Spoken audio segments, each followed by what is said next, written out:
श्री सुखदेव जी बोले, हे राजा परीक्षित, हमारे पिता श्री वेद व्यास जी ने श्रीमद् भागवत की कथा सुनाई थी। वह कथा मैं तुम्हें सुना रहा हूँ।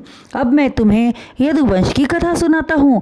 इसी यदुवंश में भगवान श्री कृष्णचंद्र जी ने अवतार लेकर अपनी बाल लीला दिखाई और बड़े बड़े असुरों का संहार किया, जो जगत विख्यात है। हे राजन, राजा ययाति के पुत्र यदु हुए। यदु से सहस्त्राजित, क्रोष्टा, नल तथा रिपु नामक 4 पुत्र उत्पन्न हुए। उसी वंश में सहस्त्रार्जुन नामक अत्यंत प्रतापी राजा हुए। उसके 1000 पुत्र उत्पन्न हुए, जो परशुराम जी के फरसे की भेंट चढ़ गए। मात्र 5 पुत्र शेष बचे। उनके नाम जयध्वज, सूरसेन, वृषभ, मधु और अर्जित थे। जयध्वज से तालजंग नामक क्षत्रियों की उत्पत्ति हुई, जिनको राजा सागर ने महर्षि औरव की कृपा से मृत्यु के मुख में डाल दिया। उसमें सबसे बड़े पुत्र का नाम विधिहोत्र था। विधिहोत्र से मधु की उत्पत्ति हुई। मधु से वृष्णि आदि 100 पुत्र उत्पन्न हुए। मधु, वृष्णि तथा यदु के नाम से इस वंश में माधव, वार्ष्णेय तथा यादव हुए। हे राजा परीक्षित, वृष्णि के वंश में शशि बिंदु नामक एक प्रतापी राजा हुए। उनकी 10,000 स्त्रियां थीं।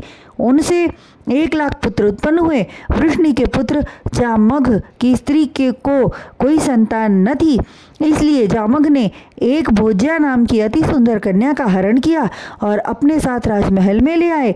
जब उनकी पत्नी ने पूछा, इसे किस लिए लाए हो, तब जामघ ने अपनी स्त्री के डर से कहा, यह तुम्हारी पुत्रवधू बनेगी।